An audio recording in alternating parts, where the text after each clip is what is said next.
Rumor has it, the king was broken until he wasn't. On the night of June 12th, 2011, Twitter crashed twice in 20 minutes. The trending words, LeChoke, Dirk, and, if you dug far enough, HGH, LeBron James, once the heir apparent, was suddenly the league's biggest punchline. Fans set Cavaliers and Heat jerseys ablaze outside bars. A radio DJ in Cleveland auctioned off a weekend LeBron therapy getaway to the Bahamas, complete with voodoo dolls. Overnight, the King's crown looked counterfeit, but whispers said the humiliation might be the raw material for the scariest comeback in sports history. Stick around, because every rumor you thought you knew is about to collide with the receipts. 2 weeks on airplane mode. LeBron didn't vanish to South Beach after the finals. He retreated to his Akron compound and, according to a former high school teammate, taped black garbage bags over every window. He wanted the place pitch black, the friend swears. For 14 days, the only person allowed through the gate was Mike Mancias, his longtime trainer.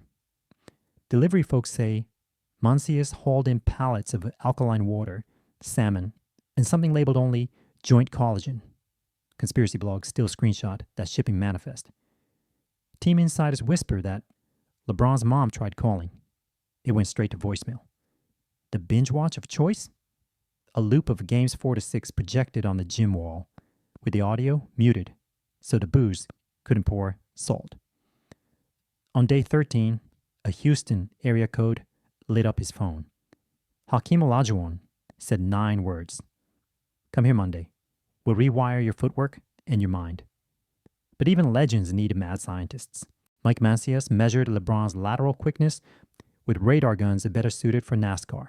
He filmed every step, then slowed the footage to analyze knee valgus angles. The verdict, Ferrari chassis, pickup truck suspension. Within a week, LeBron was balancing on wobble boards, while boxing trainers threw medicine balls at his torso. Bloggers noticed veins the size of USB cables in paparazzi photos and screamed, "Pieds!"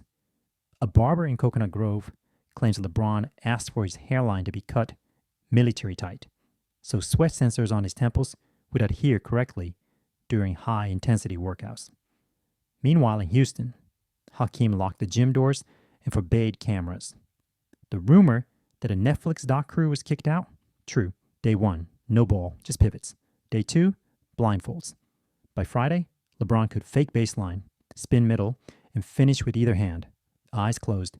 But biomechanics and ballet still needed a canvas. Cue Eric Spoelstra scribbling madness on a whiteboard. Spoelstra spent the lockout haunting University of Oregon football practices. Word is he downed 7 cold brews a day and sketched football root trees onto basketball diagrams.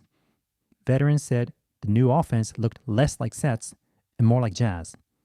Mid-season, LeBron allegedly barged into Pat Riley's office claiming Spo was over-caffeinated and underqualified.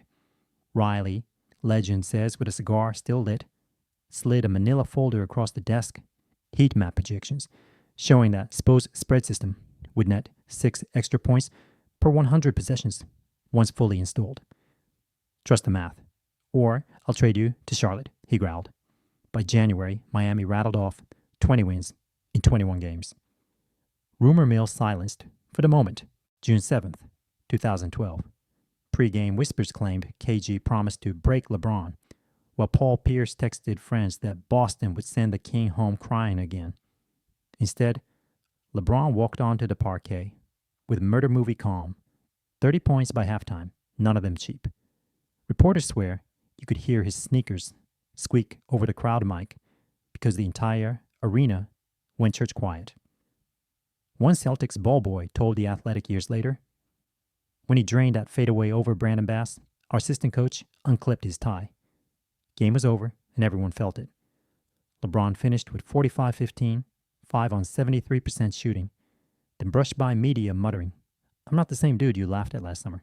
Game 1 of the 2012 finals belonged to KD. Twitter spat out fresh LeChoke memes. But insiders say KD spent the next 48 hours hearing rumors LeBron had memorized the Thunder's inbounds calls. True or not, Game 2 opened with LeBron picking 2 passes like a cornerback. Mid-series, he cramped so badly, trainers carried him off. The hashtag number sign bananas and pickle juice trended after reporters learned that's how Miami fought cramps. Kevin Durant later admitted that by Game 4, it felt like LeBron knew our playbook. The Heat won in 5. LeBron clutched MVP hardware and laughed when a hot mic caught him asking Wade, "So, haters okay?" From February 3rd to March 27th, 2013, Miami treated the NBA like a neighborhood run. Reddit claimed team staff were wheeling portable IV drips onto the plane so players could microdose electrolytes mid-flight. Team execs deny it, but a blurry selfie of Ray Allen near an IV pole keeps the conspiracy alive. LeBron shot over 60% for an entire month, triggering ESPN analytics to create a LeBron zone, where expected FG percent became useless. In Philly, a courtside mic caught Drew Holiday telling teammate Evan Turner, "Bro, he's hitting layups before we even land."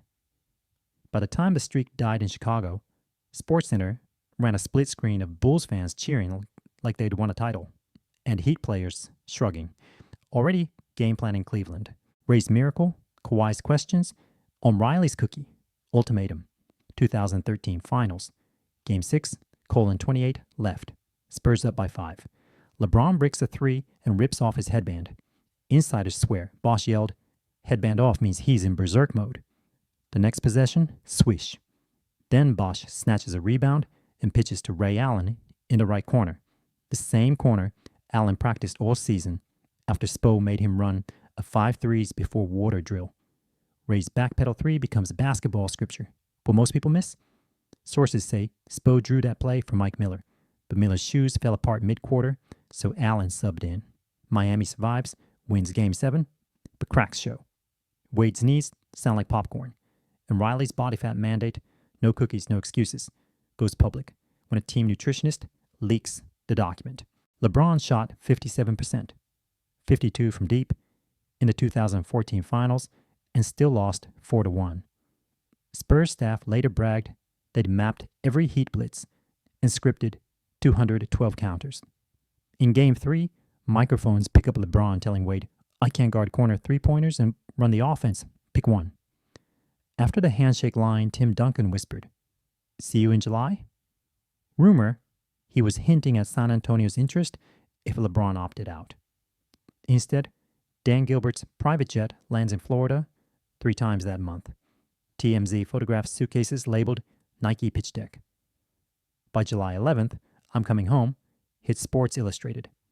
Pat Riley's office allegedly received a bare, half-eaten cookie in an envelope the same day. No note. The rumor engine that powered a dynasty strip away the banners and MVP trophies in the Miami era is a case study in weaponizing gossip. Each rumor, PED whispers, coaching mutiny, Riley's strict diets, added jet fuel to LeBron's obsession. Pain evolved into reinvention. Shame mutated into spreadsheets and late-night gym lights. Could any modern star endure that kind of microscope and still build a 3-year stretch this volcanic? Drop your hottest theory in the comments. Smash that subscribe button for more Storytime basketball. And remember, every rumor has a kernel of truth, especially the ones that make you scoff.